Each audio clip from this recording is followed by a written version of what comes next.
Sir Tony Kilaw, yung bang sinasabi mong nag-identify ng mga taong nandito sa CCTV ay kilala mo? Pag makikita ko po ng personal, siguro po ma-identify ko.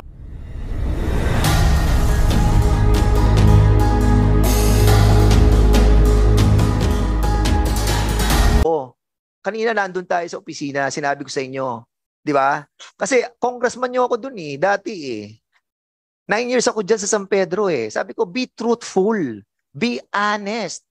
Kasi we will find out the veracity of your statements here. Lalabas at lalabas yan. That you have stated this true text sa iyong administrador at pinasa kay Attorney Leonardo. So, ang ibig sabihin, mali yung kinonduct nyong operation. Dahil nahuli nyo ng 1:36 p.m. pa lamang, pero according sa affidavit, 7:18 ay huli na sila. Ay 7:18 pa lamang sila nahuli. And that's the reason why etong mga pulis na to, sila yung team leader si Andy Garilla, lahat kayo pwede namin pakulong ngayon. Bakit? Nagsinungaling kayo eh.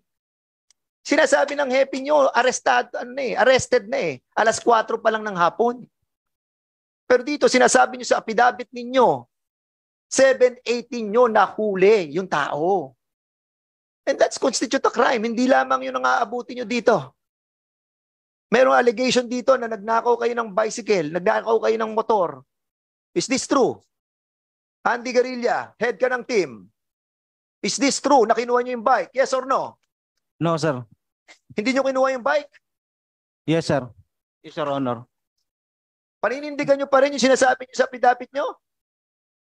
Yes, Your Honor. Oh my goodness. Sige, pakita yung bike. Sino may-ari? Si Ken? Meron ka bang Yes, Your Honor. ebidensya? Meron po kaming picture. Nasaan?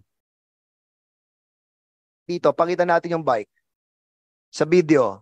And Your Honor, emphasize ko lang po na yung sinakayan nung nagnakaw ng bike, yung nagangka sa kanya nung papasok sila dun sa bahay ni Louie, ay yung Gecko Lia. Yung Gecko Lia. So, sino si Ecolea? Ecolea, ikaw ba nagdala ng bike palabas? Yes. No, Patrolman Ecolea. No, Your Honor. Yung kumuha po ng bike ay angkas-angkas niya nung pumasok sa looban ni Louie. Sige, pakita natin. So he can easily identify kung sino yung taong inangkas niya. Ito, Andy Garilla, head ng team. Your Honor, mismo si Ken po yan. Si Ken to. Ito yung bata, may-ari ng bike. O, sige, asan yung kanina sa video na nakita natin lumalabas sa may dalang bike? Napakalinaw po sa video na yung sinasakayan po ni Mr. Herilla ay yung motorcycle po ni Louie, papunta at paalis. Ayan. Ito. Meron din po akong picture ng motorcycle. At kung i-enhance po natin yung CCTV, ma-identify po natin na yung motor ni Louie at yung sinasakyan niya ay iisa. Maraming pondo nilalagay ng gobyerno. Dinoble na nga ang sweldo ninyo eh. As a matter of fact, namamblema kami ngayon sa MUP, yung military uniform personnel. Dahil yung automatic indexation nyo, inaayos po natin, nagdedebate kami dito. Gato pa nararanasan natin mga problema na sana naman kung nadoble na sweldo ng ating mga PNP officials and members, no? Sana maging maayos na. Hindi na yung tipong pupuntahan tayo dito para magsumbong. Pag hindi naman natin ginampanan ang ating tungkulin, tayo naman sasabihin, bias tayo. Kaya hindi mo malaman kung saan ka pupwesto sa problemang ito eh. Kaya nga kanina sinasabi ko, Colonel, di ba, Lijen, sinabi ko, be truthful lang eh. Di ba? At ang mabigat, syempre, poproteksyonan mo yung mga kasamahan, poproteksyonan mo yung mga kabaro. But we have to make things right. Pag mali, mali. Kapag ang bata natin nagkamali, pakita natin. Ang isang leader, napapakita niya ang kanyang pagiging leader pag tinatama niya ang kanyang tao. At dito sinabi mo na kasi kay Attorney Salazar true text And that's a criminal case that you have to defend pa rin. Kasi dito meron ditong maraming kaso kayong kakaharapin. Di ba? Kinidnap nyo yung tao. Kung 1:36 to 2 p.m., that's kidnapping. Ninakaw nyo yung bike, that is robbery. Oh, ang daming kaso na pwede niyong kaharapin dito. Physical injuries. Di ba? PIDEA, meron po kayong sistema na pinagsasubmit ninyo yung mga barangay officials ng listahan ng mga drug dependents at drug users and drug pushers sa kanilang barangays. Di po ba? Yes, sir. Yes. And this is done with the municipal or city government. Tama rin po. Yes, sir. Through CADAC or MADAC. Yes. Together with the Dangerous Drugs Board and your office. Tama? Yes, sir. Yes. And therefore, nandun yung mga listahan as recommended by the barangay officials. Yes, sir. And then, binabalik ninyo pag-validate nyo na totoo. Yes, sir. With the PNP, sir. Yes. Now, may I ask the station commander or the chief of police, kasama ba siya sa listahan? Yung naging biktima? Is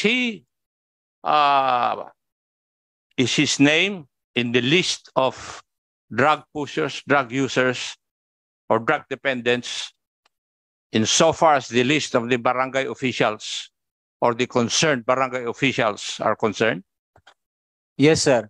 Is newly identified listed, sir. God sake. Newly? Ang tinatanong ko sa iyo, narinig mo ba yung pagtatanong ko dun sa PIDEA? Merong nire-require sila na mag-submit yung mga barangay officials na listahan sa kanilang barangay yung mga drug users, drug pushers, at saka drug dependents. Through their barangay, barangay anti-drug councils.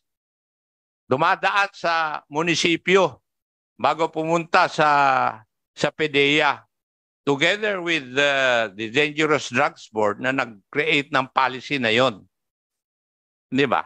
Nagko-coordinate, binivet, at ibinabalik sa mga barangay captains. Tama? Yes, sir. For intervention. Yes. Now, ikaw, Hepe, alam mo dapat yun eh. You're just telling me your ignorance of the law.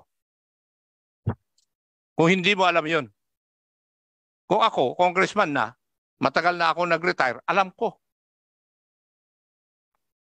Do you know na meron ganon? Yes, sir. Yes. Ngayon, nasaan yung listahan na yun? Anong listahan na pinagbasihan mo na nandun yung pangalan ng tao? Sir, we have may category po tayo, sir. Meron kasi na under Listahan mo, listahan ng barangay officials. sa barangay po nag-start yan, sir. Yung newly listed po, sir. Mr. Chair, may I request that we also invite the barangay captain concerned where Mr. Kilala Kilaw is a resident. Yeah. A resident. Well, actually, we have invited the barangay chairman. Para may pakita. Yeah, unfortunately, hindi nakarating. But we will be inviting him on the next Kung hearing. kasama po yung sa listahan nila doon sa Kwan. And may I ask PIDEA, you kindly verify from your list.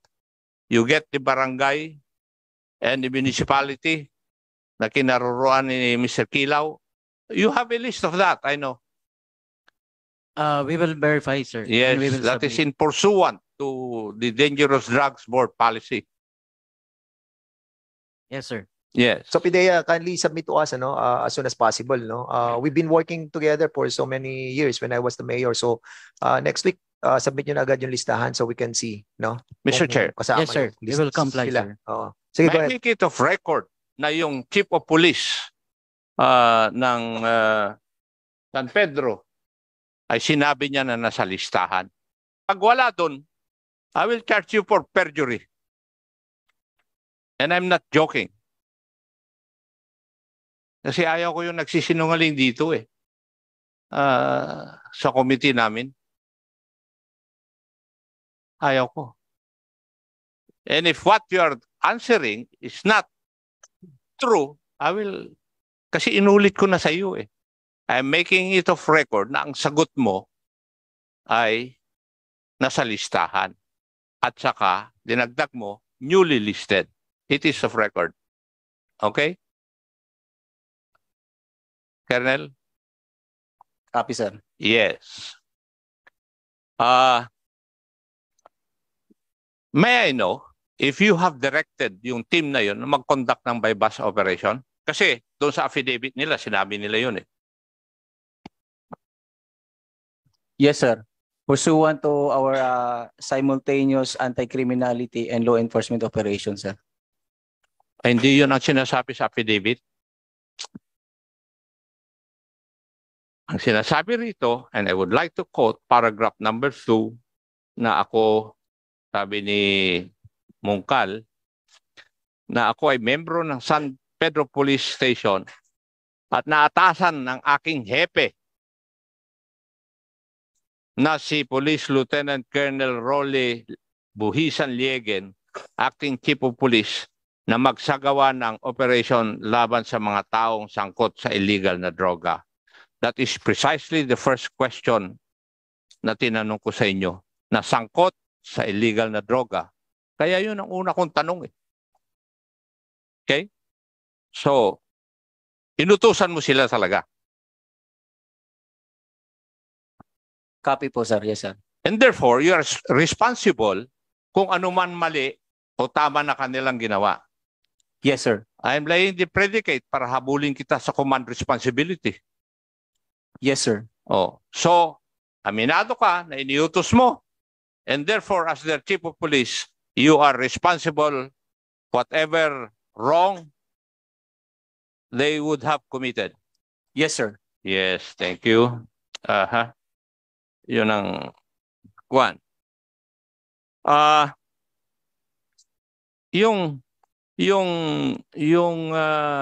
Si kapatid ni Mr. Kilaw, in your statement a while ago, you stated na meron pang CCTV doon sa 7-Eleven. Yes, Your Honor. And did you ever try o sinubukan niyo po bang kumuha ng kopya nun? Yes, Your Honor. Kasi pag meron pang pangalawang CCTV at nandun din yung mga oras at yung mga nangyari doon, sinusuportahan yung una yung CCTV. Now, ano po ang sagot sa inyo ng 7-Eleven?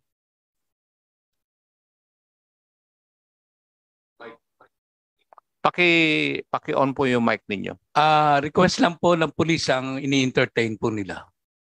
Alin po? Request ng police? Request lang po ng pulis ang ino-honor nila. So, base po dun sa sagot ninyo, nasa kanila pa yung kopya ng CCTV na yon?